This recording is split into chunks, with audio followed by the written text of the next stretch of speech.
présentation de toutsurlehockey.com.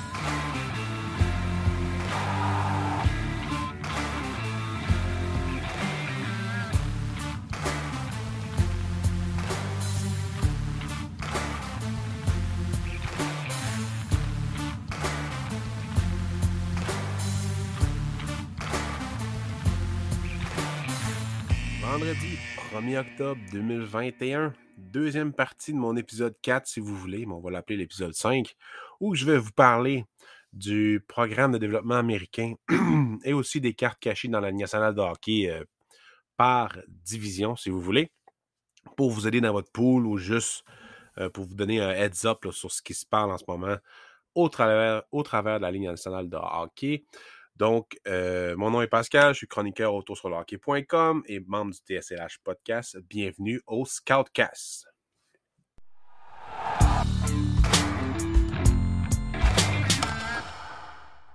Donc, on va commencer ça par plusieurs joueurs de la USHL pour le programme américain.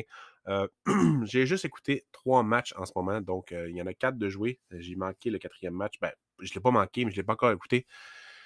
Parce qu'il y a une stat était plantée hier, la plateforme sur laquelle j'écoute mes matchs. Donc, je vous l'ai dit dans le dernier épisode, là. Mais je voulais vous en parler quand même, là, même après 3 matchs. Probablement qu'il va y en avoir 2 ou 3 en fin de semaine. 2 ou 3 d'ici la semaine prochaine. Peut-être que je vous ferai un petit heads-up aussi la semaine prochaine, on verra. Là. Je vais probablement me promener entre l'Amérique, la CHL et l'Europe, là, tout le temps probablement ce même cycle-là. C'est-à-dire, là, peut-être la semaine prochaine, je vous parlerai de la LHJMQ, la WHL, la OHL. Puis après ça, je retomberai en Europe. Bref, je vais me promener un peu là, pour les épisodes prochains, tout le temps en vous parlant un peu des Canadiens de Montréal un peu aussi. Donc, on va commencer par le programme américain. J'ai pas nécessairement remarqué tout le monde là, pour le moment. Là, j'écoute les matchs complets. Donc, c'est quand même chaque trio, chaque paire de défenseurs est un joueur qui pourrait peut-être se faire repêcher cette année ou l'année prochaine. Donc, prendre des notes sur tout ça, c'est assez difficile. Mais je gagne l'expérience avec ça. Moi, je suis plus un genre de shift by shift habituellement en regardant un joueur 5 matchs, shift by shift. Après ça, tout le temps des tranches de 5 matchs pour faire des rapports d'observation pour voir sa progression. Mais quand il y a 15 joueurs que tu peux repêcher cette année dans une équipe, ben, des shift by shift, tu n'optimises pas ton temps bien. Donc, ce que tu fais, c'est que tu regardes le match au complet, puis tu ressors ceux-là qui ont mieux joué selon toi, et c'est ça que je vais faire. Donc, dans les 3 matchs que j'ai vus, Cutter Gauthier, le numéro 19, un nom un peu spécial, mais excellent joueur, numéro 19, comme j'ai dit. Dans le fond, on le voit tout le temps quand il est sur la glace. Dans les 3 zones, se replie, il est hyper rapide, très bonne main pour déjouer ou protéger la rondelle. Impliqué, c'est un bon centre en zone neutre. Il aide ses défenseurs. Bref, j'ai vraiment trouvé bon, surtout dans 2 des matchs. Le premier, le deuxième, le troisième, il était un peu plus invisible. Mais c'est pas la rondelle, c'est pas la rondelle, c'est pas la fin du monde. Aide beaucoup à faire bouger la rondelle aussi, dans le fond, au niveau de la transition et des entrées de zone. Là, en fait, j'ai trouvé dangereux. C'était un joueur dangereux pour l'autre équipe, que ce soit en offensive ou en défensive. Donc, il crée des jeux, il crée de l'offensive et il contre aussi l'adversaire dans sa zone. Puis ça, ben, en plus d'un bon gabarit, ben là, il y a tout ce qui. Il y a tout ce qui. Il y a tout pour lui, ce joueur-là. Mais j'ai hâte de voir s'il va avoir la constance. En ce moment, je pense qu'il y a 4 points en 4 matchs, 2 buts, 2 passes. Donc, on va voir si ça va être ça. Puis il y a un excellent tir aussi en passant. Son coéquipier, le numéro 21, Kaplan. Oui, un joueur de hockey qui s'appelle Kaplan. Devin Kaplan. Un peu comme Gauthier. Bien aimé ce joueur-là. Je n'avais jamais entendu parler. Personne ne m'a parlé de ce joueur-là, mais Christy, Christy, oui, j'ai pas dit Christy. Désolé tout le monde pour les gros mots des fois que je laisse sortir. Quand tu lui donnes la place à Kaplan, en tout cas, bref, peu importe. Je vais l'appeler Kaplan parce que c'est drôle. Quand tu lui donnes la place, il va apprendre puis il va se faire regretter. Il y a un bon shot, de très bonne main aussi. Combatif en protection de rondelle. Vitesse appréciable, là, si vous voulez. C'est pas un gars rapide. C'est pas une locomotive, mais très bonne mobilité pareil. Et en fait, c'est dans le programme américain cette année, c'est des très bons patineurs. C'est ce que j'ai remarqué en ce moment. Un bon pace, dans le fond, un bon rythme de jeu et une bonne mobilité. J'ai bien aimé ça. La finition aussi est là pour trouver ses coéquipiers ou de bonnes passes, mais aussi pour lancer au net puis faire des buts. Mais il y a un but en quatre matchs. C'est pas la fin du monde, là. C'est pas énorme, mais une bonne efficacité en offensive pour ce joueur-là. Et je l'aime bien. Ensuite, Jimmy Snuggerud. C'est difficile à dire. Il y a 7 points en 4 matchs en ce moment. En fait, ce que j'ai marqué le plus chez ce joueur-là, c'est plus son patin. Quel patineur. C'est le numéro 9, je crois. En transition, dans le rush, en contre-attaque, sérieusement, il est dangereux. Il peut causer des revirements, faire des échappées ou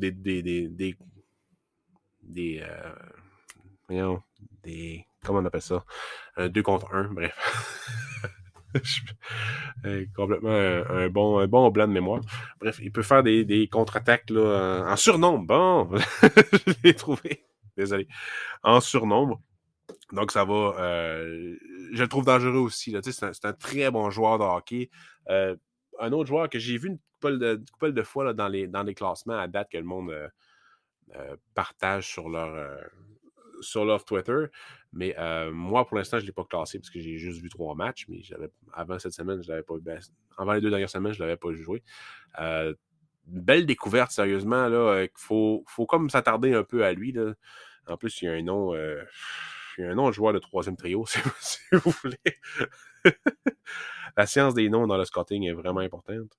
Mais bref, Jimmy Snuggerud, sérieusement, dans les prochains mois, je risque de me concentrer un peu plus sur lui, parce que la production est là, mais surtout la rapidité. Bref, je l'aime bien. Tyler Duke, numéro 5, qui est le frère de Dylan Duke de l'année passée. Il a juste une passe en 4 matchs. C'est un défenseur, il est tout petit, mais très impliqué, je dois dire. Physique comme son frère, malgré son petit gabarit. Aime avoir la rondelle sur sa palette, relancer l'attaque, créer des offensives, mais il y a beaucoup trop de fantaisie dans ce qu'il fait. Là. Il utilise beaucoup son agilité, puis le fait qu'il soit petit, dans le fond, il est vraiment capable d'absorber les chocs et tout, mais beaucoup trop de stock de junior là, dans son jeu. Donc, en entrée de zone, souvent, il va perdre la rondelle. Ou il ne sera pas capable de passer au travers du défenseur. Donc là, il va falloir qu'il se stabilise un petit peu. C'est bien beau là, faire de la fantaisie un peu sur la glace. Là, c'est le début de la saison. C'est pas la fin du monde. Là. Mais tu es un défenseur doute. Fait que fais attention. Contrôle bien la POC parce que tu es capable. Au niveau du jeu sur le long de la ligne bleue, oui, tu peux faire un petit peu de fantaisie avec ton patin pour ouvrir les lignes de passe, mais stabilise-toi un petit peu. Puis tout va rentrer dans l'ordre pour lui. Là. J'ai quand même assez confiance en ce joueur-là, mais il faut qu'il se calme. Ensuite, Isaac Howard, un joueur qui va sortir très haut, selon moi, là, dans la première ronde. Un patin. Quel patin, sérieusement, là. Quel patin pour ce joueur-là. Il peut vous faire payer en contre-attaque pour créer des surnoms et tout, un peu comme Snuggerud. Il y a un but, 6 passes en 4 matchs. Un très bon fabricant de jeu, sérieusement, hyper dangereux. Ce qui m'énerve un peu, il y a 6 points, mais il pourrait en avoir probablement 18 en 4 matchs. Et il manque beaucoup de chance. Il n'y a pas de l'air d'être chanceux proche du net, surtout pour compter, parce qu'au niveau de ses passes, ça va super bien pour trouver ses coéquipiers. Là. Mais ce que j'ai remarqué dans les 3 matchs, c'est vraiment qu'il y a un manque de finition au proche du net. Il y a un bon shot, là, c'est pas ça, c'est que ça rentre pas. Ça rentre pas. Il y a des fois, il y a un net open, puis il y a un filet ouvert, puis il y a un bâton qui passe, puis il pogne le bâton. Donc, il va falloir qu'il fasse attention, pas nécessairement attention à ça, ça va finir par rentrer, mais il y a 6 points en 4 matchs. C'est moi qui chiale pour rien. Là.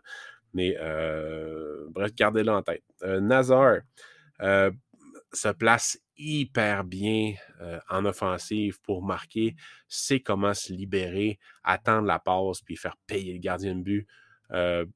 a une bonne capacité à se cacher, si vous voulez, en offensive. Là. Et pas nécessairement à foncer au net, mais il y a 5 buts en 4 matchs, 3 passes. Donc, ce gars-là, c'est une bombe offensive. Je ne l'ai pas remarqué beaucoup, nécessairement, dans les 3 matchs. Je l'ai remarqué quand même un peu, là. Je vais vous le dire, parce qu'il est vraiment dangereux. Mais je vais plus me concentrer sur lui. Il y a le numéro 14 dans cette équipe-là. Mais bref, c'est à voir encore. Je ne l'ai pas encore remarqué beaucoup parce que j'aimais beaucoup Gauthier, Kaplan, Snuggerud. Mais il y a beaucoup de matchs, il y a beaucoup de joueurs à remarquer. Donc, avec tous les matchs que je vais regarder de cette équipe-là, en fait, je vais probablement tous les regarder, pour être honnête. J'ai pas beaucoup de matchs manqués à cette heure, sauf ceux-là que Instat n'a pas encore mis sur son site, surtout pour la nationale en Suède. Mais bon, bref. Il y a une très bonne main, une bonne finesse pour déjouer les joueurs, une bonne touche de rondelle, là, très précis, que ce soit pour faire des passes one-touch pass, dans le fond, pour faire des petits tactos. Il est super bon là-dedans, mais faut pas qu'il se calme nécessairement, mais on dirait que des fois, il veut aller trop vite pour le jeu qui se passe en avant de lui. Puis ses coéquipiers n'ont pas le temps de s'adapter à ce qu'il fait. Donc, je soupçonne un talent vraiment élevé chez lui, une bonne vision du jeu, mais il faut qu'il s'adapte un peu là, à la situation. McGroarty, le numéro 13, Rutger McGroarty, qui va probablement sortir top 10. Physique, une bonne bine. Dans le fond, il y a un tir, un des meilleurs tirs du repêchage, très précis, très puissant, décoché sec. Peut traverser n'importe quel défenseur. Il utilise bien le défenseur, l'écran devant lui pour déjouer les gardiens de but. En ce moment, il y a 3 buts en 4 matchs, 2 points, 2 passes. Donc, il n'a pas produit encore beaucoup, mais ça reste 5 points en 4 matchs. Cette année, sérieusement, l'équipe de cette équipe-là est incroyable. Elle a du talent comme ça se peut pas. Là. Puis McGroarty est un de ses meilleurs talents-là. Donc, un autre que j'ai remarqué surtout dans un match, mais je sais qu'il est fort utile. Là. Il est bon dans les 3 zones. Il faut qu'il améliore un peu son pace. Là. Il a une bonne vitesse, mais il manque encore un peu de rythme à son jeu. Ça va venir. C'est le début de saison. Fait que ça va venir probablement au courant de la saison, là, petit à petit. Mais je vais me concentrer plus sur lui dans les prochaines semaines.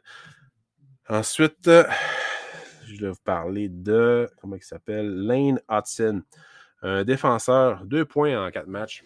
C'est un des gars que j'ai le plus remarqué. Numéro 23. Il plaque, il est petit, hyper mobile. Un gars vraiment moderne là, dans la façon de jouer. Un peu comme Samuel Girard. Je ne compare pas, mais je vous parle de, mettons, très mobile, très petit, capable de plaquer, capable d'absorber les chocs, mais pas nécessairement... Samuel Girard, c'est pas un talent offensif incroyable. Hudson, il a le potentiel de devenir un talent offensif assez incroyable à partir de la défensive. Bref, une bonne force physique, difficile de le contourner en défensive. Des fois, il va être un peu... mettons, il est très bon pour accrocher de la hanche son adversaire. Il va le suivre, mais juste bien sa limite pour le ralentir et l'écraser sur le bord de la bande. Il va falloir qu'il anticipe un peu plus le jeu des adversaires, parce que je pense que toute sa vie, il a été un des meilleurs patineurs de son âge, probablement. Puis là, il commence à se battre contre des gars un peu plus rapides. Donc là, il va falloir qu'il s'adapte à ça pour un peu mieux tuer le jeu le long de la bande. Là. Mais ça va venir, là, son patin est vraiment bon. Sujet à faire de loading, j'ai des petites notes là, parce que j'ai pas encore fait de texte, donc j'ai pas pu prendre les notes, faire le texte, puis là, juste relire le texte puis vous en parler. Donc, j'utilise mes notes. Mais bref, pas mal ça que je voulais vous dire concernant lui. Ryan Chesley. Lui aussi, un but, une passe, 2 points en 4 matchs. Très, très bon défenseur, numéro 27. Tue bien les jeux. Comme Hudson, mais lui, il fait mieux au niveau de la défensive, physique. Va tuer les jeux le long de la bande, va vraiment bien influencer ses attaquants pour faire ce que lui veut et non pas ce qu'eux veulent. Donc, bien aimé aussi, un bon shot le long de la pointe. C'est plus un général que vraiment un corps arrière, si vous voulez. Un gars qui va, par sa prestance sur la glace et son jeu calme, sa force physique, va vraiment diriger le jeu. mais pas par son dynamisme et tout. Là, c'est un bon joueur de hockey fiable. Fait que c'est pas mal, ça résume pas mal ce que je voulais dire sur lui. Ensuite, Fleming, Maddox Fleming. Pour l'instant, je ne l'ai pas remarqué beaucoup. Confiant, tête haute, mobile. C'est le numéro 11. C'est un attaquant. Je sais qu'il est coté très haut par plusieurs, mais je ne l'ai pas encore remarqué dans les matchs que j'ai écoutés. Ça va venir. Écoutez, je sais qu'il est très talentueux, mais je ne peux pas vraiment vous en parler pour l'instant parce que je ne l'ai pas remarqué. Un joueur que j'ai moins aimé, Powell. Seamus Powell, qui est très éparpillé sur la glace.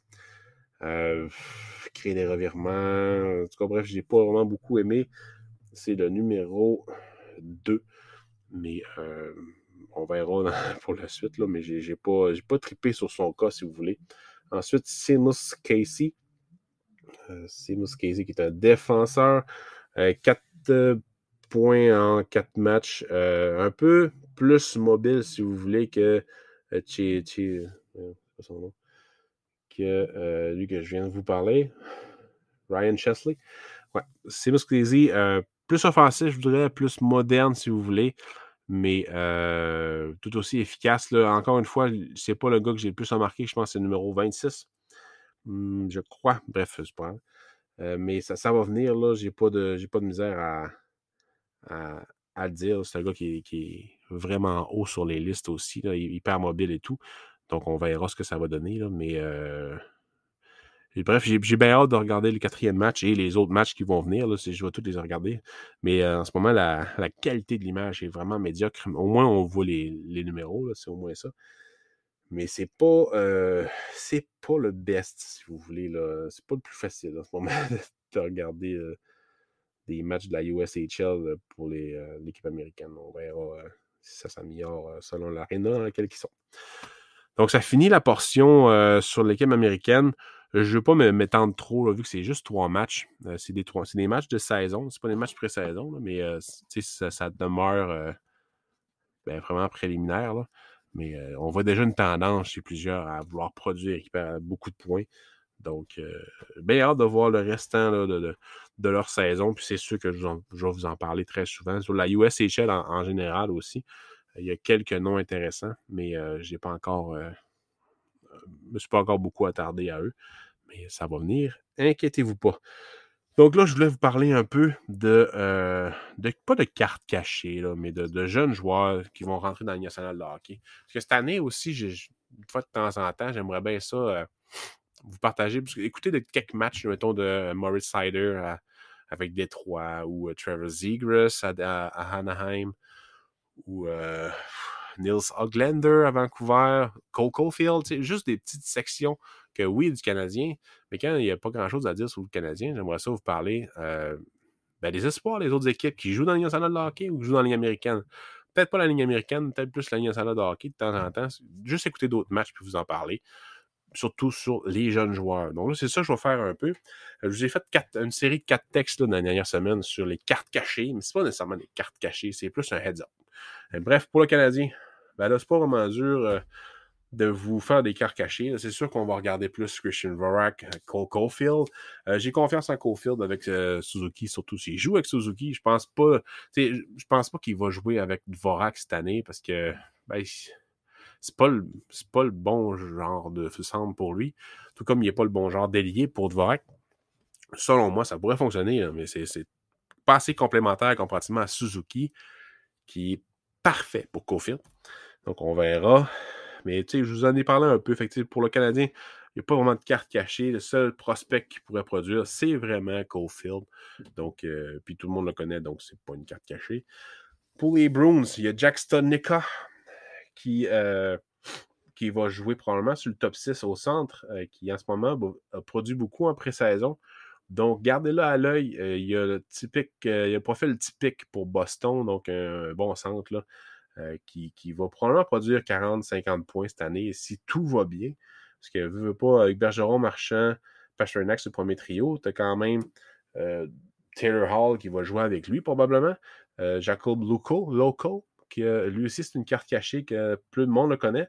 Mais gardez-le en tête, sérieusement, il pourrait aussi être un choix judicieux de fin de fin de repêchage ou surtout si vous avez un pool keeper, gardez-le en tête pour cette année et l'année prochaine. Pas les Sabres de Buffalo. Les Sabres de Buffalo est une équipe de cartes cachées. Casey Mittelstadt, qui déçoit jusqu'à date dans sa carrière, a produit énormément avec le nouveau coach de l'année passée. En fin de saison, ils ont changé de coach. Puis il a genre fait 12 points en 15 matchs, une fois de même. Là, c'est vraiment hypothèse. Là. Bon, pas hypothétique, mais il me semble que c'est quelque chose comme ça. Il a produit beaucoup. Donc, il semble y faire confiance. Il va jouer avec des bons ailiers. Donc, gardez-le en tête pour fin de repêchage. Une saison de 45-50 points n'est pas à mettre de côté pour lui. Selon moi, il va en impressionner plusieurs cette année. C'est vraiment lui que j'ai en tête, en plus de Arttu Ruotsalainen, qui en ce moment est utilisé au centre. C'est un petit Finlandais hyper dynamique, produit beaucoup dans la LAH, dans la Ligue américaine. Donc, je pense qu'ils vont faire beaucoup confiance. Ils vont y faire confiance cette année, surtout avec Jack Eichel qui ne jouera pas. Donc, ils voulaient trouver des centres. Puis, ils ont utilisé lui puis Dylan Cousin. Donc, je m'attends à ce que ces deux joueurs-là aient une bonne production cette année. Au niveau de la défensive, il n'y a pas grand-chose à dire. Il y a Rasmus Asplund, qui est un autre joueur pour l'attaque qui pourrait peut-être être intéressant, tout comme Anders Bjork et Tack Thompson. Mais moi, c'est vraiment plus Mittelstadt, Dylan Cousin. Peut-être Jeff Skinner pourrait sortir du lot aussi, mais je ne mettrai pas ma maison là-dessus. Mais Dylan Cousin, en ce moment, il joue avec Jeff Skinner et Victor Olofsson. Fait que peut-être qu'il va faire une quarantaine de points, là, Jeff Skinner, cette année. Fait que c'est pas à mettre de côté, là, mais je m'en tiendrai pas mal à ça. John Jason Peterka aussi, en ce moment, il fait bonne impression dans la pré-saison, mais je pense pas qu'il va jouer dans la Ligue nationale. Je pense plus qu'il va jouer dans la Ligue américaine cette année. Je pense pas qu'il va retourner en Allemagne. Pour Détroit, je pense que Moritz Seider va jouer cette année. Dans la Ligue nationale de hockey, il devrait produire une trentaine de points, selon moi. Il va jouer avec Ronek, je me semble. C'est-tu avec Ronek qu'il va jouer? Je ne me rappelle plus, c'est pas grave. Avec Liddy. Il va jouer avec Nick Liddy, donc c'est sûr qu'il y a des points qui vont venir avec ça. Un bon shot de la pointe physique. Personnellement, c'est un de mes prospects préférés dans la Ligue nationale de hockey. Au moment de son repêchage, j'étais un peu mitigé parce que Red Wings, c'est une de mes équipes préférées. Et là, Eisenman a jeté son dévolu sur lui un peu tôt. Donc là, je me posais des questions, mais en voyant son développement, tu peux juste l'aimer, ce joueur-là. Il est vraiment défenseur moderne, mais avec un bon caractère vieillot, si vous voulez. Gardez-le en tête pour peut-être une fin de repêchage, surtout dans un keeper, sérieusement. Là. Dans un keeper, Maurice Seider pourrait vraiment être payant. Zadina va probablement continuer à bien produire pour Détroit. Donc, il va continuer son amélioration, sa progression. Même chose avec Phil Sutter, qui joue avec Chicago l'année passée. Là, il va jouer sur le top 6 à Détroit. Donc, il va avoir beaucoup de temps de jeu. Et bien hâte de voir ce qu'il va donner. Bobby Ryan, Robert Fabry aussi. Ryan impressionne un peu. Il est en PTO en ce moment. Il a impressionné. Je ne sais pas s'il va être signé, mais il produit. Donc, je ne vois pas pourquoi Détroit ne le signerait pas. Robert Fabry, même chose. Je pense qu'il va être utilisé. Là, Lucas Raymond, il a scoré son premier but hier. Le monde l'aime bien, mais je doute qu'il commence dans la Ligue nationale de hockey. Je pense qu'il va plus commencer dans la Ligue américaine, mais c'est sûr pour un pool keeper, là, pour un keeper pool, je pense qu'il vaut la peine de jeter son dévolu dessus pour les prochaines années. Mais je pense qu'on va le voir dans la Ligue nationale de hockey cette année, mais peut-être pas au début de la saison. Ensuite, pour les Panthers, ils ont beaucoup de joueurs à garder en tête. Sam Bennett. Dans le texte, il est marqué Sean. Il va falloir que je le change, désolé. Donc, Sam Bennett, Owen Tippett, qui pourrait impressionner plusieurs. Sur Bennett, ça fait longtemps qu'on le connaît, mais ça fonctionne bien avec la Floride. Donc, gardez ça en tête. Carter Verugay, qui a produit beaucoup l'année passée, qui va continuer à utiliser sur le top 6. Grigory Danisenko, je ne sais pas s'il va jouer cette année. Il a le talent pour, mais pour l'instant, il n'a pas démontré beaucoup de choses dans la pré-saison de ce que je commande, de ce que j'ai lu. Donc, peut-être pas risqué avec lui. Gustav Forsling et Mackenzie Weegar qui ont impressionné l'année passée. Donc, ça pourrait être le cas encore cette année. Donc, gardez un peu l'œil dessus, ces deux défenseurs. Des bons guests de fin de poule. Donc, gardez-les à l'œil. Et c'est pas mal ça que je voulais vous dire pour la Floride. Les Sénateurs, ben là, c'est une équipe de recrues, mais là, cette année, ils veulent gagner. Ils veulent faire les séries. Je pense qu'il est beaucoup trop tôt. Donc, Eric Brandstrom va probablement payer encore. Genre, ils font jouer dans les estrades. Ben, pas jouer. Être dans les estrades, puis être le 7e défenseur au lieu de Michael Del Zotto. Aucun rapport de faire jouer Del Zotto au lieu de Brandstrom. Je ne comprendrai jamais les Sénateurs. Comment ils gèrent leur équipe. De Brandstrom, qui est pas un joyau, mais qui est un bon défenseur. Puis, ben, tu le fais pas jouer. Tu fais jouer de Michael Del Zotto, qui est en fin de carrière, puis qui n'a pas rapport là. Donc, bravo à Ottawa pour la gestion de vos jeunes joueurs. Josh Norris va jouer énormément. Igor Sokolov, peut-être qu'il va jouer, mais ça m'étonnerait. Je pense qu'il va commencer dans la Ligue américaine. Connor Brown, encore une fois, toujours un bon joueur. Shane Pinto, plus risqué, mais il a quand même fait 7 points en 10-12 matchs l'année passée quand il est venu. Donc, là, peut-être qu'il va... une bonne saison de 40-45 points, ce serait quand même bien. Drake Batterson, qui est encore un bon joueur. Donc, tu sais, il y a plusieurs options. C'est sûr que Tim Stützle va être une bonne option pour l'avenir, surtout. Cette année, tu sais, 50 points cette année, ce serait quand même bon pour lui. Brady Tkachuk, qui va probablement signer dans les prochains jours. Donc, une bonne équipe là, pour l'avenir, surtout. Lightning Tampa Bay. Ils vont commencer à faire confiance un peu aux jeunes cette année. Donc, tu sais, Tkachuk, après ça, Radish, qui vont probablement jouer sur le 4e trio. Donc, tu sais, il n'y a pas de jeunes joueurs à prendre. Il n'y a pas de carte cachée chez le Lightning dans le top 6, dans le top 9. C'est surtout dans le 4e trio, malheureusement. Mais c'est comme ça qu'ils font. C'est 2 fois qu'ils gagnent la Coupe Stanley. Je me suis vraiment chialé sur leur gestion des effectifs. Il y a Alex Barré-Boulet que j'aurais aimé ça voir. Mais... je pense pas qu'il va vraiment avoir sa chance cette année. Charles Hudon aussi. Il va probablement jouer dans la Ligue américaine, par contre. Mais bon, bref. Pour les Maple Leafs de Toronto, gardez en tête que Brett Ritchie va probablement jouer avec Marner et Austin Matthews dans la saison. Donc, je m'attends à avoir quand même une bonne production. Pour lui, après ça, Josh Olsang, Michael Bunting. Michael Bunting va jouer avec John Tavares en début de saison. Il a fait un tour de chapeau pas long. Fait que là, tous les amateurs des Maple Leafs capotent. Là. Mais... un bon petit guess, là, selon moi. Mais je n'ai pas 100% confiance en lui. On verra ce que ça va donner. TJ Brody n'a pas beaucoup produit l'année passée, mais peut-être qu'il pourrait sortir un peu sa torpeur cette année. Même affaire avec Rasmus Sandin. Je pense qu'il va avoir une place sur le top 6 comme Tim Liljegren. Mais Toronto et ses défenseurs, c'est tout le temps un peu nébuleux. Donc, on verra cette année, ça va être quoi. Mais Nicholas Robertson va assurément jouer sur le top 9 et probablement de temps en temps sur le top 6. Donc, il devrait produire un bon nombre de points, mais moins que Caulfield.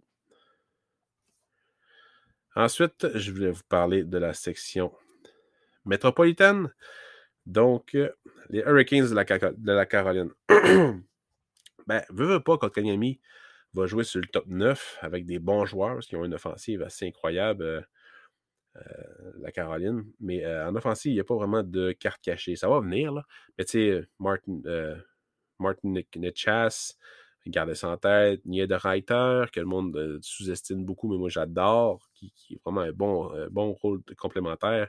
Vincent Trocheck, qui est très sous-estimé, mais qui produit en fou depuis 2 ans. Donc, je vous le conseille fortement. Il m'a vraiment rendu de fort service l'année passée. C'est pour ça que je l'ai gardé. Au niveau de la défensive, Ethan Bear, puis l'autre... Non, c'est Ethan Bear, c'est ça. Qui se greffe à leur corps défensif. J'aime bien ce joueur-là, sérieusement, qui joue à Edmonton.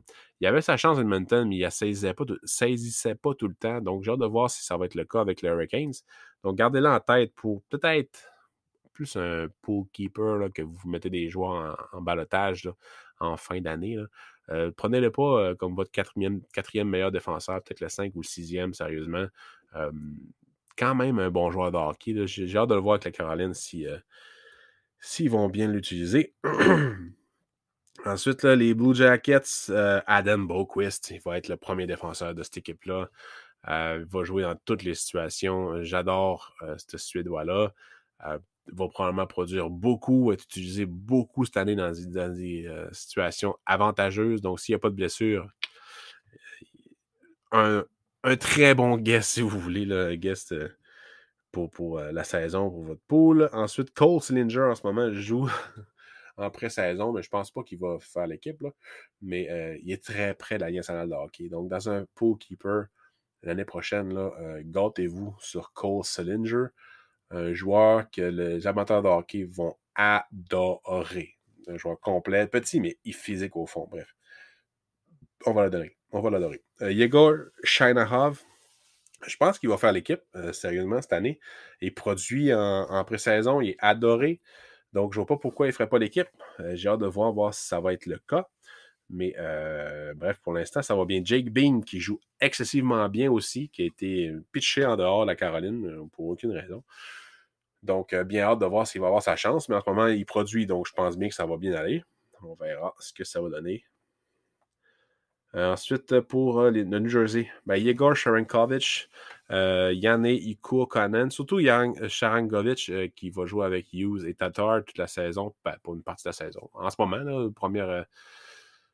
le premier trio de cette équipe-là, ça va être ça. Après ça, Isha va probablement jouer avec Yanni Ikuokanen qui jouait sur le premier trio avec Hughes et Sharangovich, a été destitué. En fond, il va probablement jouer sur le 2 ou 3e trio avec Miles Wood et Pavel Zeka.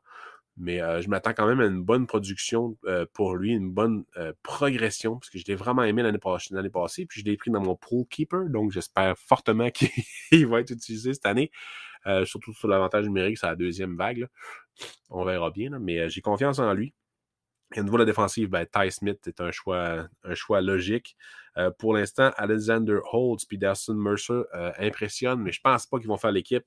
Surtout Mercer. Mercer, je pense pas qu'il va faire l'équipe. Holtz, ça se pourrait, mais plus peut-être l'année prochaine, là, ou bien en cours de saison, si Tatar se blesse ou bien si Tatar joue comme en série l'année passée. Là.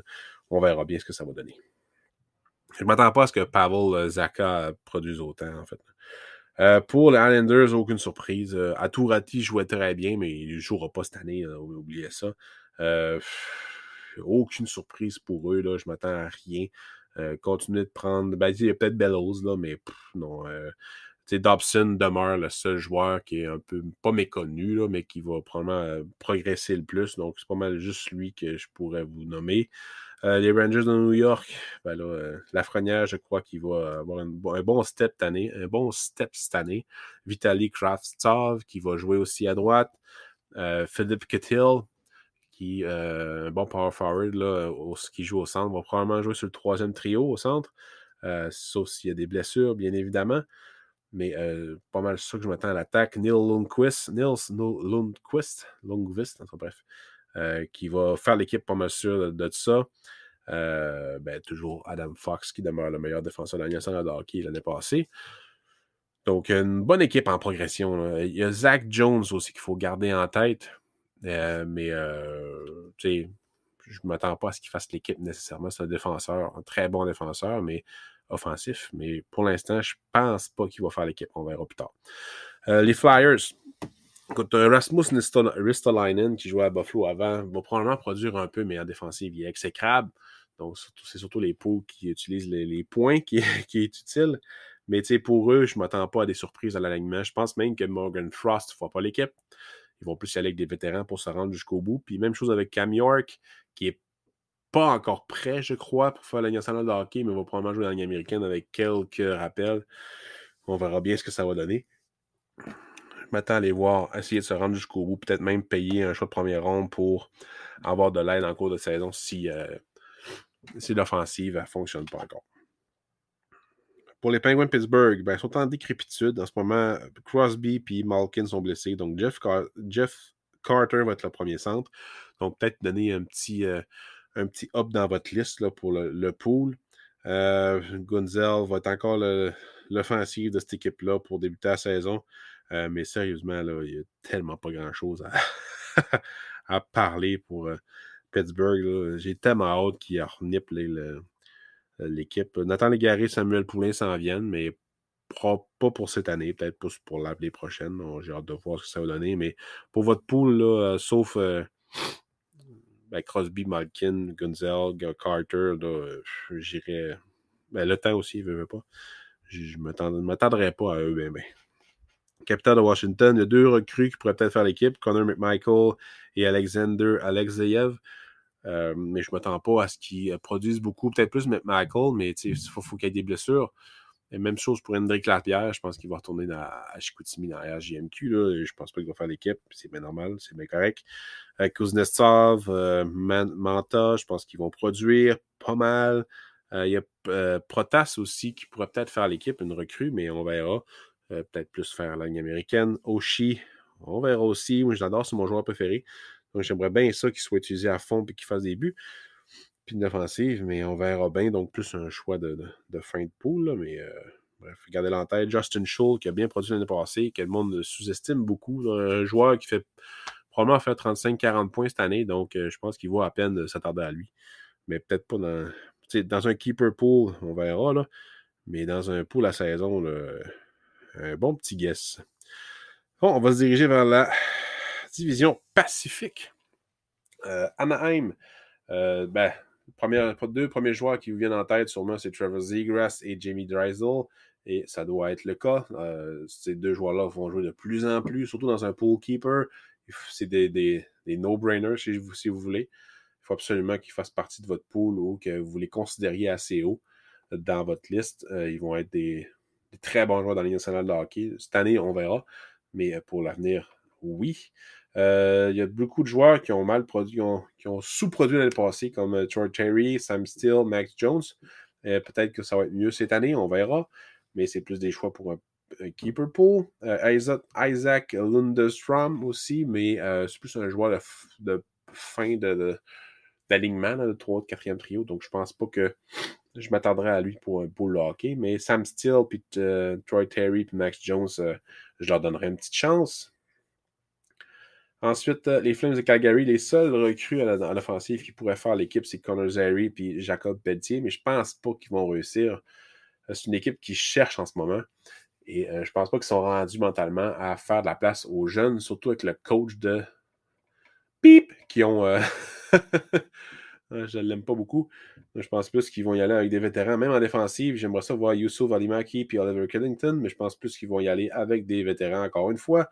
Peut-être que Valimaki va faire l'équipe, mais Killington, je pense qu'ils vont encore être dans les estrades.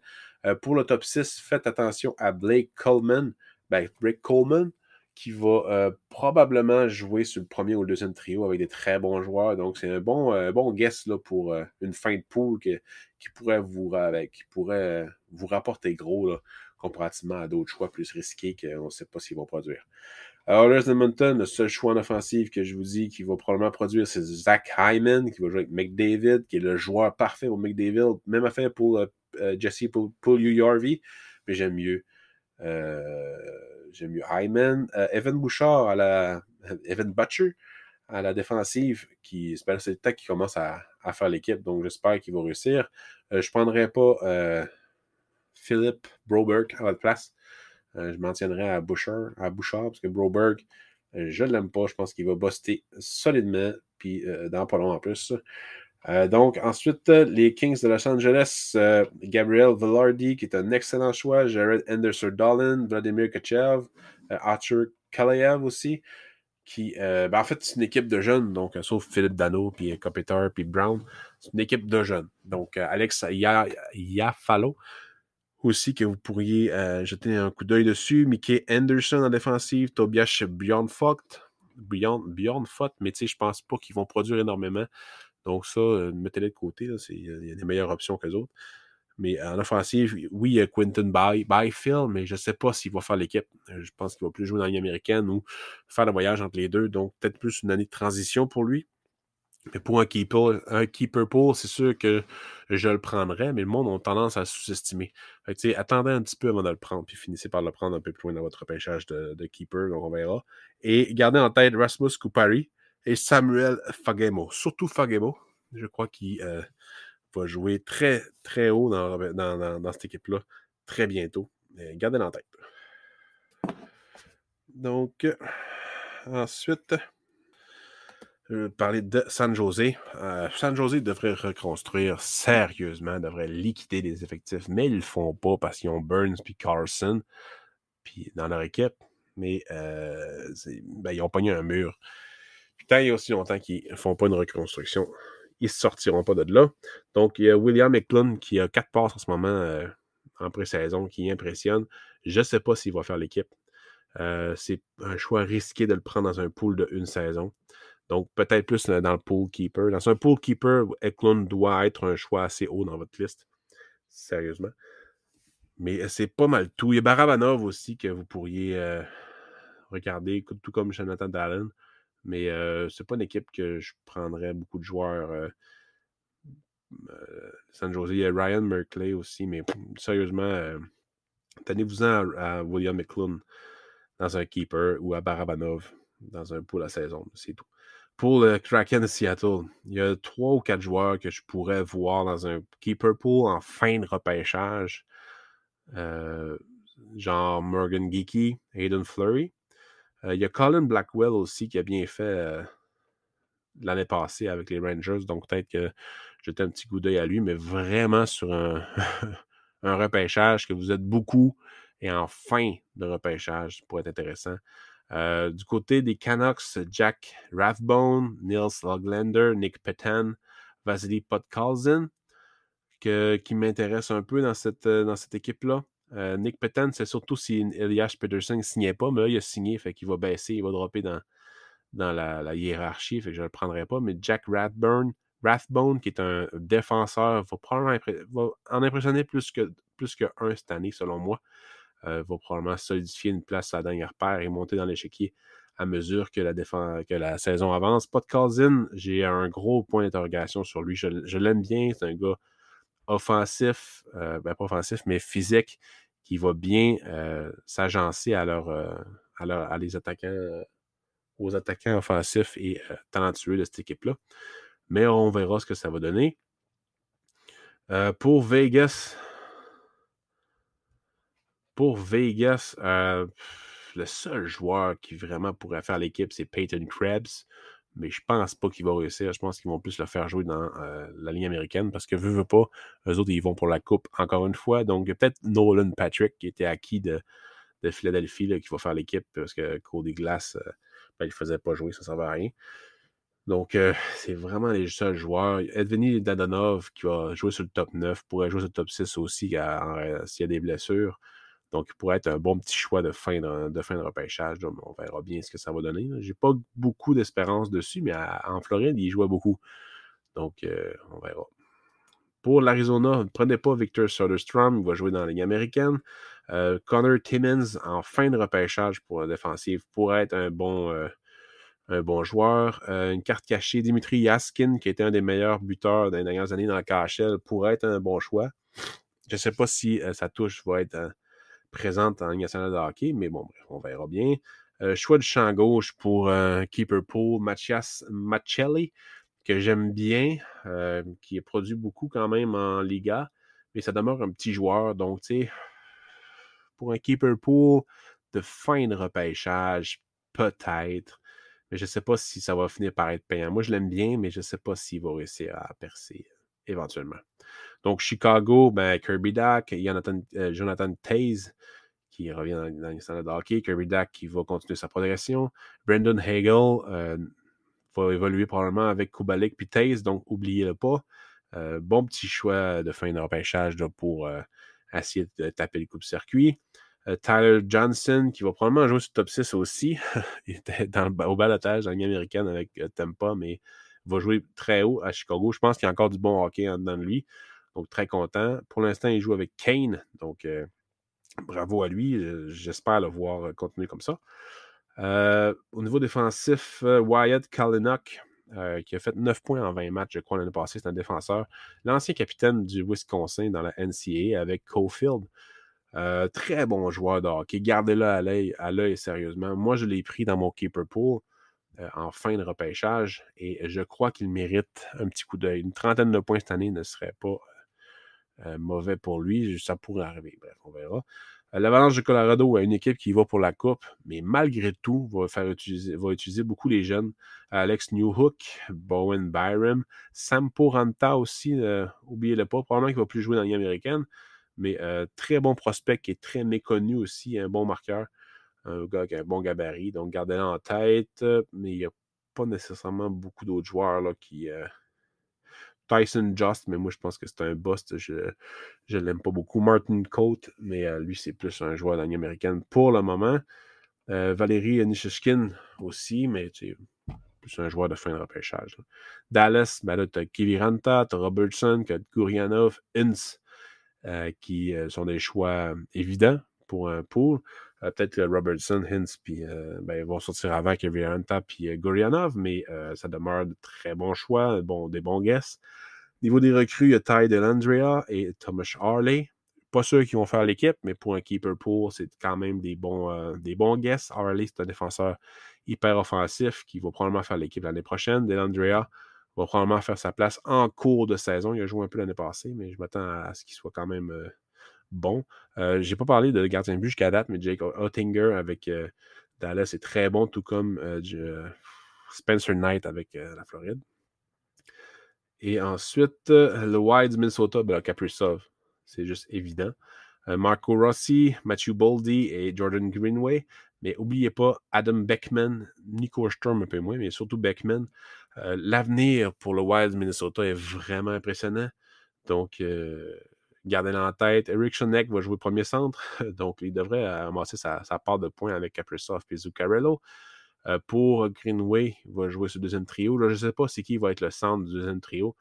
Il y en a qui mettent Ryan Hartman. Moi, j'aimerais mieux voir Rossi, mais bref, on verra bien ce que ça va donner. Fiala. Bref, leur top 9, sérieusement, va être jeune, avec des vétérans un peu plus jeunes. Donc, une bonne équipe là, pour maintenant et plus jeune et plus tard. Beaucoup moins beige que par le passé, le Wild. Et pour continuer, on va avec les Prédateurs de Nashville. Cody Glass, j'ai hâte de le voir cette année pour savoir qu'est-ce qu'il va faire sérieusement, tout comme Eli Tolvanen qui a bien produit l'année passée. Kunin, Fabro, Farrens, Tomasino, tous des jeunes joueurs qui sont entre la Ligue américaine et la Ligue nationale de hockey. Je pense que Fabro, Kunin, Tolvanen et Tomasino vont faire l'équipe. On verra sur Farrens. Pour Glass, j'espère qu'il va réussir à avoir du temps de jeu sérieusement, tout qu'un joueur de hockey. Mais visiblement, Suzuki est un meilleur choix que Glass et on peut juste être content de ça parce qu'il est à Montréal. Très hâte de voir Robert Thomas à l'action cette année. J'espère que Jake Neighbors et Scott Perunovich vont faire l'équipe, mais je serais quand même assez étonné qu'ils fassent l'équipe. Je pense plus qu'ils vont être dans la Ligue américaine, on verra bien. Kostin et Kyrou vont être avec l'équipe aussi. Barbachev. Kyrou est un meilleur choix que Kostin et Barbachev, ça c'est sûr et certain. Mais j'espère qu'il va continuer sur sa lancée l'année passée. Il a très bien produit l'année passée, donc on verra. Et pour Robert Thomas, il était blessé l'année passée. Il a l'air 100% cette année, donc je m'attends à une bonne production d'une 50aine de points pour lui. Donc, gardez-le en tête. Tarasenko, j'ai zéro confiance en lui, mais avec Sad, il paraît que ça va bien, donc on verra. Pour Winnipeg, il y a la dernière équipe de mon épisode. Cole Perfetti, Ville Heinola et Kristen Vesalainen, qui sont les seuls jeunes qui pourraient faire l'équipe. Mais à part pour un keeper, je ne les prendrais pas sérieusement. Surtout Perfetti. Perfetti, je pourrais le prendre dans un fin de repêchage pour un pool à saison. Mais c'est surtout sur un keeper que j'ai considérerais. Parce qu'ils vont faire jouer des vieux, sérieusement. Je ne pense pas qu'ils vont faire jouer des jeunes pour cette année. Pionk, sérieusement, Neil Pionk est un joueur très sous-estimé dans la communauté. Mettez-les hauts sur votre liste de défenseurs, il va sûrement faire une 40aine de points cette année. Donc, je m'attends quand même à une bonne saison, Winnipeg. J'ai hâte de voir ce que ça va donner. Donc, j'ai parlé vite. J'avais beaucoup de choses à vous parler. Donc, un bon épisode de 48 minutes. Merci beaucoup d'avoir été à l'écoute.